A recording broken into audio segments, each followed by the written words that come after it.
Good morning, good the world you live in.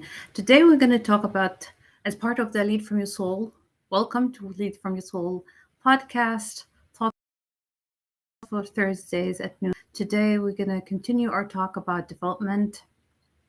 Specifically, we're going to be talking about worldviews, how they are formed, and their implications on everyday life, and basically define them. What are they? But before I do that, I want to introduce myself. My name is Dr. Aya Carey. I'm just a young lady, an adventurer, a wayfarer crossing continents and cultures only to discover the truth that unites us all. My story is one of intense transitions. I was born in Pittsburgh, Pennsylvania, and spent the first half of my childhood in Tripoli, North Africa, and the second half in Dublin, Ireland. And you don't have to be a cross-cultural specialist to imagine this like living. I am a certified leadership coach credentialed by the International Coaching Federation. I'm an organizational leadership consultant and emotional resilience coach and mentor, published author, and speaker. My goal is to transform the conception of leadership into one of inner peace, wisdom, and creation-based thinking. I empower leaders to lead from their soul through conscious awareness via coaching and mentoring. I help ambitious professionals, executives, and change leaders excel. I help them enhance their performance and productivity and beat burnout and master the art of life-work balance. So what is a worldview? Have you ever come across this term? What does it mean to you? If you've never come across it, then what does it sound like? Because a lot of the time, you have the pre-session check. So how much do I know about this? What does it mean? And if I don't know about it, what does it sound like? Does the name bring up anything for you? Any memories, any events, anything that you've heard or read? A world is a unique philosophy that translates into the way we view or you view existence, the universe, and mankind's relationship to it. So it's like a system or way of looking at the world and yourself in it, your role in it. And I guess it's different for different people, because we're all different, but also it's something that we can develop. So there are different levels through. So there are different worldviews or different stages of development. So I'm just going to share with you the definition of worldview. I have this PowerPoint here. So I will look at this. So here, a worldview has been defined as a set of beliefs that includes limiting statements and assumptions regarding what exists and what doesn't. What exists, what doesn't, also what should exist. Because some people have their should. This is the ideal state for them. This is how things should be. So it's either in actuality or in principle. What objects or experiences are good, and what objectives, behaviors, and relationships are desirable, undesirable. It's the way we label things, label our experience, label ourselves, we label others. It could be in the form of judgment. There's also expectations, assumptions. So it's all kind of see with the way we see the world is our brains use shortcuts, and these shortcuts can be helpful, and they're called heuristics. However, some of them can be limiting. So sometimes we have limiting beliefs about ourselves and the world around us. And then that forms a worldview, because if it's a thought, but once it becomes belief system. So a thought comes to your head and you're like, I'm not a good person, or I'm always procrastinating. Once you hold on to that thought and it becomes part of your belief, then it's a way of looking at yourself. It's a way of looking at the world. It could be something else, but the world is not fair. So once it's a thought, you can accept it or refuse it. But once you believe in this thing, once you believe in this thought, it becomes a thinking pattern, an established thinking pattern. Then it becomes a belief, and then it shapes our reality. It shapes how we view the world. It shapes how we feel and act in certain situations. And there are different levels of worldviews, and this is what I'm discussing, is that as you rise high to higher levels of understanding, you rise in terms of worldviews, and your worldview will become more encompassing and understanding. There's a high level of understanding and compassion. So the four worldviews I'm going to talk about are actually based on Keegan's developmental theory. So Keegan has a adult development theory about the different stages of development. This is more simplified.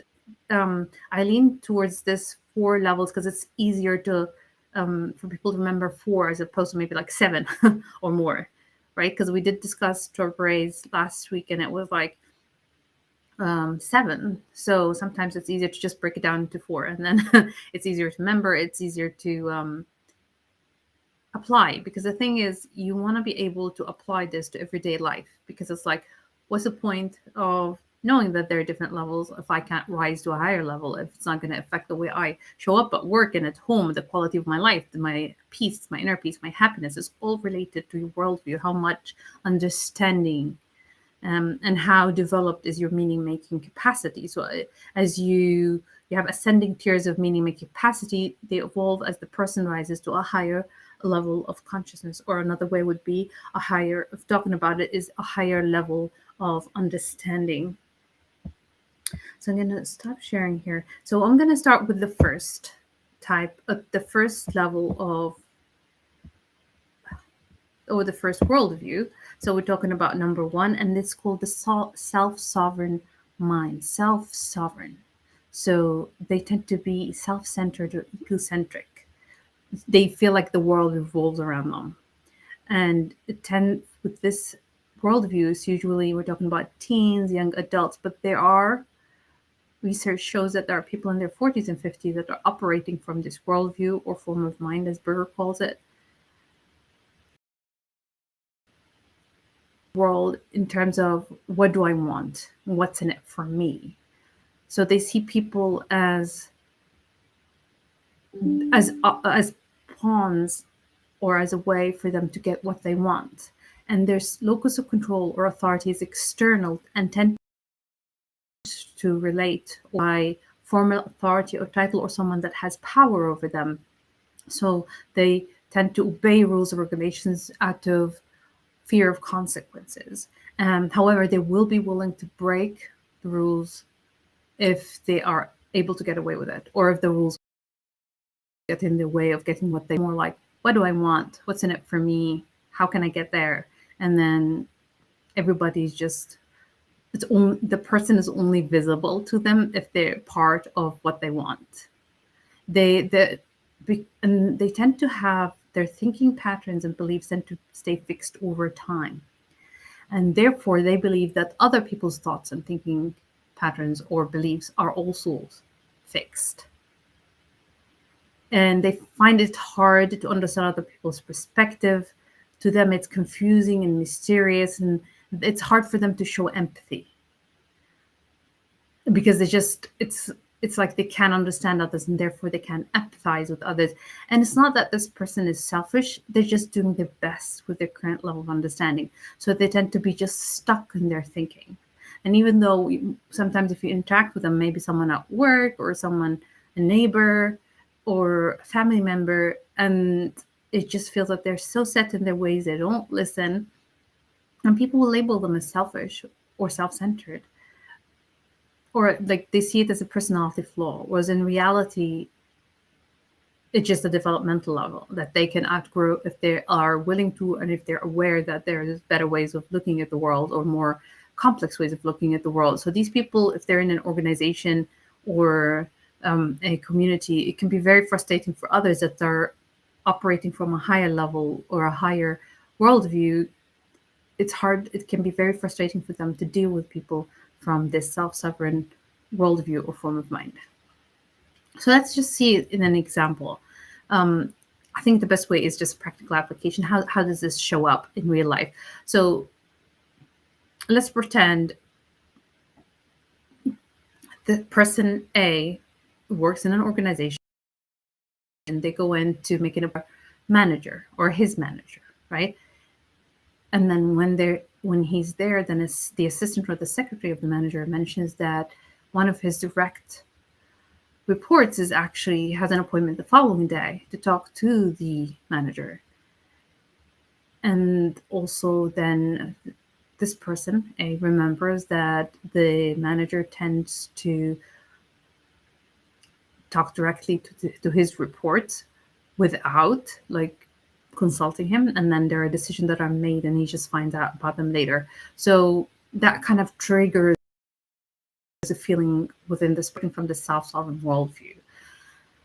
So they cannot understand what others are thinking. So it's mysterious. Other people's perspectives are mysterious. So they don't really empathize or try to think about, oh, what's my manager thinking? Why is he doing this? Or why is she doing this? Why is my direct report going directly towards my manager, like breaking the chain of command instead of coming to me? So it's all about me. And this whole, why are they meeting up? Then he starts to feel angry at the manager for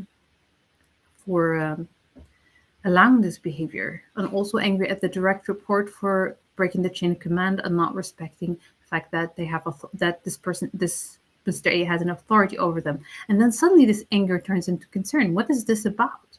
Why is this direct report going to talk to my manager? Is he going to be complaining about me? What is it about? Did I say something? Did I do something? Is it the fact that I am working outside, like taking on outside projects that I'm not supposed to? But then he's like, oh, these are stupid rules because like I can do whatever I want in my spare time. I can take on these projects. They're easy, they're good money. And then also, how's my direct report? How did he find out about this outside project that I'm doing?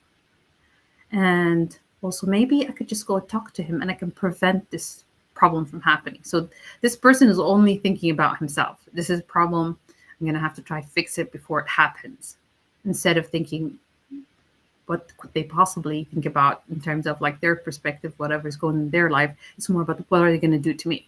So he goes, okay, I'm going to go and talk to my direct report, because the last time he was late, a couple of times he was dropping off his kids to school, and I can use that. I've used that in the past. It's not blackmail. It's just a way of creating camaraderie and, you know, um, dealing with the higher ups, not letting them get control over us, right?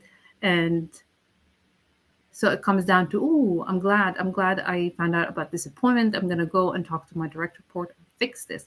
So if you've noticed this person here, it's all about anger, and then he goes into worry. So it's just a cycle where they're just stuck in their thinking, they're stuck in their feelings, and it's all about how do I protect myself? It's all about me. It's like almost like a conspiracy theory. So these people, in leadership theory, in the literature, they talk about leading from the balcony, leaving the dance floor and leading from the balcony, in which case the leader is able to remove themselves, to detach themselves from the surrounding and be able to see the big picture, how the whole how the whole game is playing out. And therefore they can make decisions from a place of understanding and clarity. However, people from this worldview, they're just stuck in the dance floor, and people are only visible to them if they're dancing with them or if they're getting in their way. So they're not really seeing the big picture. They don't see that they are the star of the show. So they're the main character. They're the hero. Everybody else is just basically invisible to them unless they have part to play in what they want, and that like what that person wants, the self-sovereign worldview understanding of it. So they are there. They don't see how everybody is part of this big play, and everybody, it's called interconnected, and it's all just one big system, and you're just one piece of it. For them, it's just all around me and what I want. And you can see that it's hard for these people to operate, especially in a complex environment or a complex world, because they tend to go towards worry, anger, towards what about me? Where do I fit in? Also, this whole thing about other people's perspectives being confusing or mysterious. It's hard for them to relate to others and empathize with others. And sometimes if they're in a team, then it's hard for the other team members to connect with them, because also the other team members, if they don't understand that these people are operating from certain sovereign worldview, they might think these people are selfish and they don't care about other people, and that can backfire.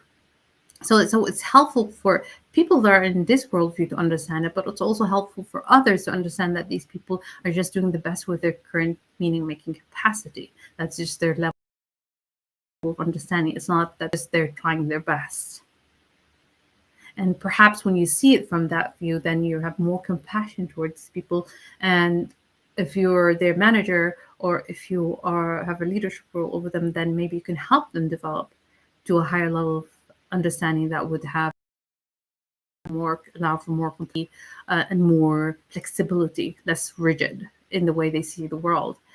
So it's really important for us to understand, in the sense of, if you're working with a person like that, if you're living with a person like that, family member or a neighbor, then just approaching it from a place of compassion and seeing that the person is not selfish, that there are ways of connecting with that person. And as soon as that person realizes that we are coming from a place of compassion, they can show up, see that show up in our relationship, then the dynamic of the relationship changes. Because if you're judgmental and you're thinking they're selfish, then that's just, you're not going to be able to communicate with that person, because they can sense that,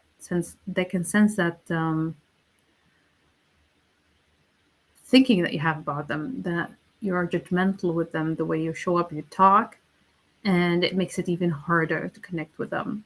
However, if you're coming from a place of compassion, then there are chances that you can connect with that person and help that person if needs be. But it's really important, if they're part of a team, or if they're a family member, that you want to have positive interactions, in the sense that you want to connect with these people. But also, if they are part of, if you have a manager role, then maybe helping them develop and grow, like in terms of investing in their in personal and professional development, would really help the team to perform, and also help in terms of team cohesion and mindful communication.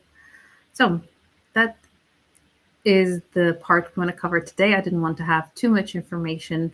So we looked at the worldviews, how we create a philosophy, or it's a unique philosophy that translates into the way we view existence, the universe, and mankind's role in it. So it's a set of beliefs and assumptions about what is and what should be or what isn't, like in terms of labeling experiences as good or bad, relationships, objectives as desirable and undesirable. In a way, it's a way of, it's almost like we're creating a picture of the world, and then that picture shapes our reality, shapes the way we interact with the world and ourselves and people around us. And there are different levels to it. So you start at the basic level, which is what we discussed today, the self-sovereign mind, where they're just self-centered, tends to be young adults and teenagers. But there are adults. Research shows that there are 13% of adults are acting from, or behaving, or thinking from this level.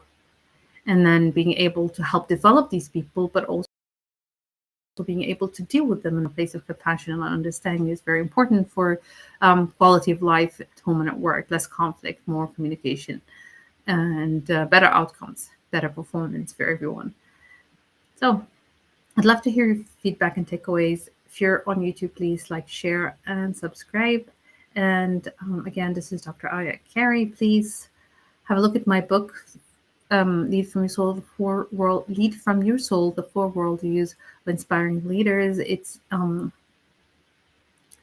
sale. You can purchase it on Amazon, on Kindle and paperback. Just look up my name or the book's name, Lead from Your Soul.